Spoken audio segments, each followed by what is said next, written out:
Hello and welcome. Today I'm going to be showing you how to create a program that can estimate poses from an input video. So to do this, I'm using the p5.js web editor. p5.js is a JavaScript library. It's got an emphasis on creating graphic and interactive elements, and it also has this handy web editor. It's my preference for just quick, small programs like this one. So to get started here, if we look, we've got our three kind of web page files. Take a look in this index file. So in here, it's just some classic HTML. We've got a couple scripts. So this is just the P5 scripts just to get it all set up. I'm gonna add another one here. I'll put in the video description as well. All this is doing is just linking to an external library called ML5. It's a machine learning library, and it's gonna be what we're kind of retrieving our model through. And I'll speak more on that in a couple minutes. So to start with here, we've got a couple default functions that P5 sets up for us. So we've got the setup function. And what this is going to do is just any kind of setup variables, or in this case, creating the canvas, that would go in there. Draw is a little more unique. It's continuous. It'll loop through and while the program is running, loop through and continuously be drawing what's inside of it. And so that's where you would do any kind of animation, or in our case, drawing the actual joints and components on our video. Let's get right into it. The first thing we need our video. So let's make a new folder. Let's call that videos, and we'll just add our file in here. The file I've selected for me to use is just a video of Tiger Woods. He's just swinging his golf club in slow motion. The model does really well with this video, and so that's why I've chosen it. You can use whatever video you would like. You can even use your webcam on your computer if that's easier. It actually works quite well with that. So to start with here, let's throw in some global variables. So we'll just do that. And so we just want the video. We're going to want our model, the poseNet model. We're going to want the poses that come from the model, and also the skeleton that comes from the model. And I'll speak more on the pose and skeleton in a few minutes. So we'll get our video set up here. So we're going to use the create video function. This is a built-in P5 function. And we're going to go for, in the videos folder, we've got tiger sci.mp4. Okay, perfect. And so that's all there is to it. Take a look. Got the video running right here. See, it's actually not playing. And so let's just add a quick little function here. Run that again. And we can see now it's playing. Perfect. So our next step, just going to pause that. Next step here is let's get our poseNet defined. And so that we're going to reference the ML5 library from earlier that we put in that index file. And so this has two parameters. It's got our video. That's actually what's being sent in and processed. And then the next is a callback function. And so for my case, I'm just going to call it model loaded. So the callback function, let's create that. And for now, I just want to have a visual readout of when it's ready. So model ready. So once this executes, it's going to call this model loaded function, and it should print out to the console down here that it's ready to go. So we've got it initialized. Now we need to actually use it. So that this way. So the first parameter here is just a singular pose. And so what that is going to be doing is it allows us to just select for one pose. So poseNet, it's been trained on both multi and single poses. For our case, there's only one person in the video. There's just one Tiger Woods. So we'll just do the single pose. There's a lot of good uses for the multi-pose, but I won't get into that today. Okay, so if I run this right now, it should be about the same. We see the video. Looks like we had an issue here. Oh.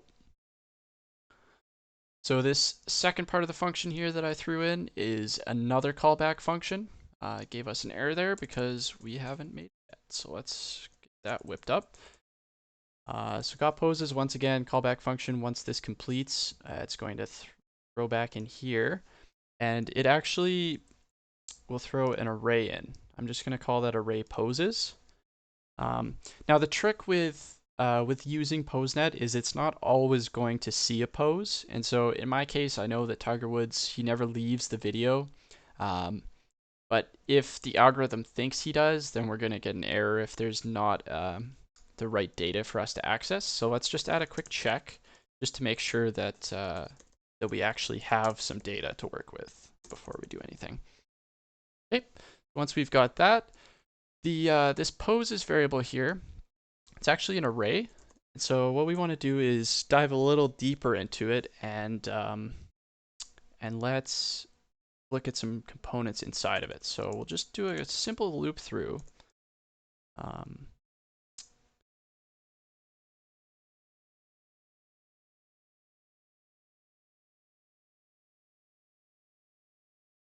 Perfect. And there we go. Now we can set up that these two variables we initialized, these two global variables we initialized up there. So we're going to make pose equal to pose index I dot pose. Pretty simple. And skeleton, pretty much the same deal.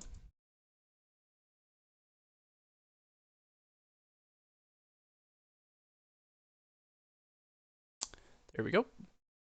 All right. So let's try and run that, see if we still get the error. Nope.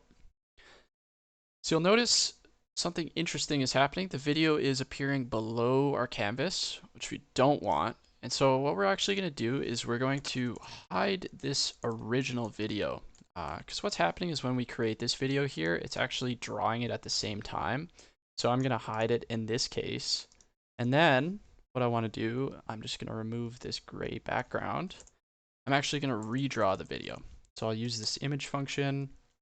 I'm going to draw it at 0, 0. So that's the X and Y, starting X and Y. So that'll be the top left corner here. And we'll go all the way to the bottom right, which will be 404. Let's try that out. See if our video is in the right spot.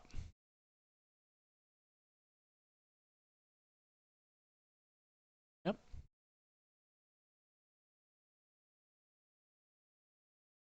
All right.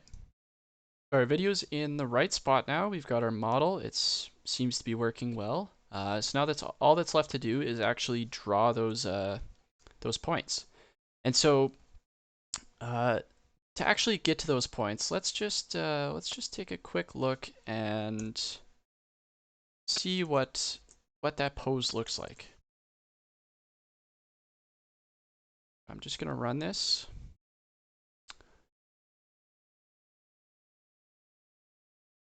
There we go. So it's printed out a nice object for us here. You can see the previous ones here were undefined, and so it's a good thing we added this little check here, because otherwise we would be getting some errors for sure. So pose. So within this, we've got quite a few different little values here. So this first thing, this is a confidence score, and so this is how certain it is that that is a person, basically. So at that current moment in the video that I was observing, Tiger Woods was 83% there. He was there with 83% confidence. Moving on, we've got 17 key points in this other array, and then we've got some objects. Let's look at key points. So that's really what we want to look at. Let's look at this first one here. The first one is nose, and it's got a confidence score. That's quite a high confidence score. That would be the location, or sorry, that would be the nose. And then we've got this second piece of data, which is the position, and this will actually give the location. So the X and Y values or coordinates of that nose. That's pretty cool. So it's quite this big array. And so let's start breaking it down. So I'm just gonna remove this guy so we don't run into any issues. And so I'm just gonna add another just another check just to make sure, because it's possible that the pose isn't going to be fully initialized and we'll run into some errors there. So we'll just add a quick check and then we won't have any errors.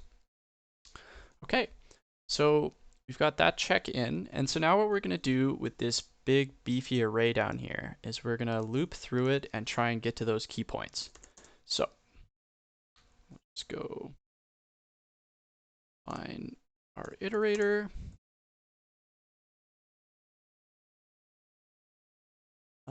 And so we actually don't care about pose, we care about the key points. Okay, there's our basic loop. And so now that we've got our loop to loop through all the different key points within that array, let's define some coordinates. So x is going to be the pose's key point at xi, and its position. You remember when we dove into this object here, we want the actual position and then x. And then let's do the same here for y.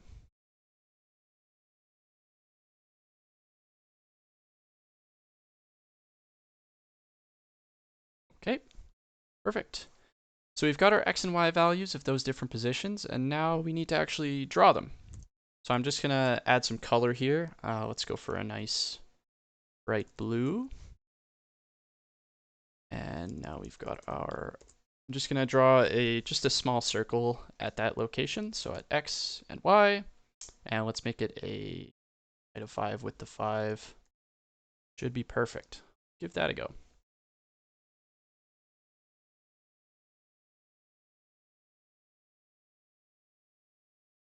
All right.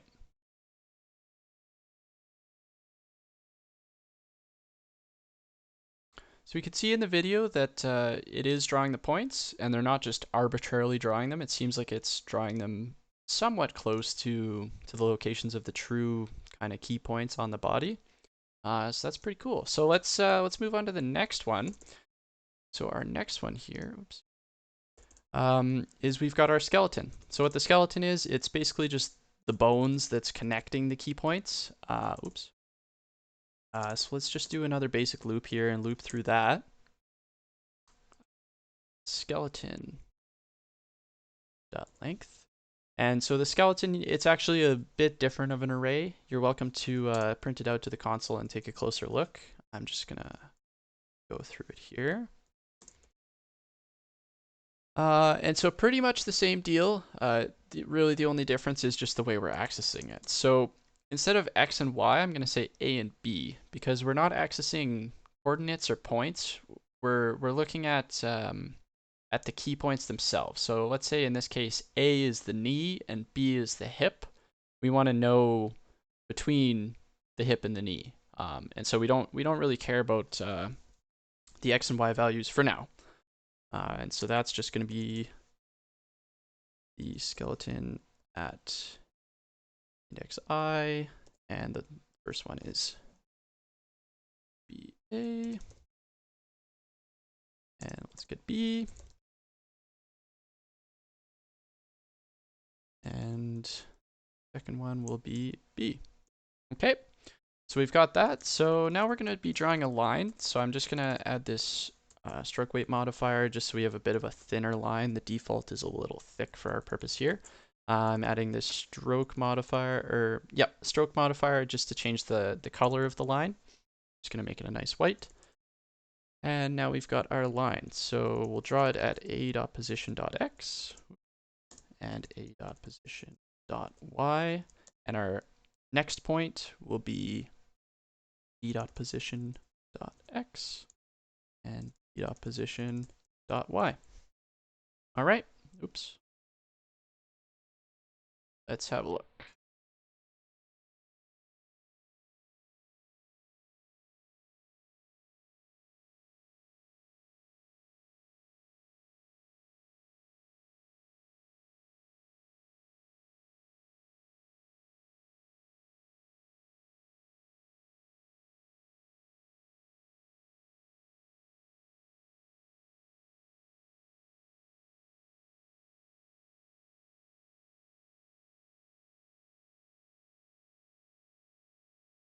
All right, so it appears to be drawing all the key points. It's creating the skeleton properly. You can see Tiger Woods swing his golf club and see where his hips, knees, eyes, all the different key points are at any given time. You'll notice it's not 100%, it's not perfect. That would be pretty incredible if it was. But even still, it's very impressive, and look forward to seeing what people are able to do with it. Thank you for watching.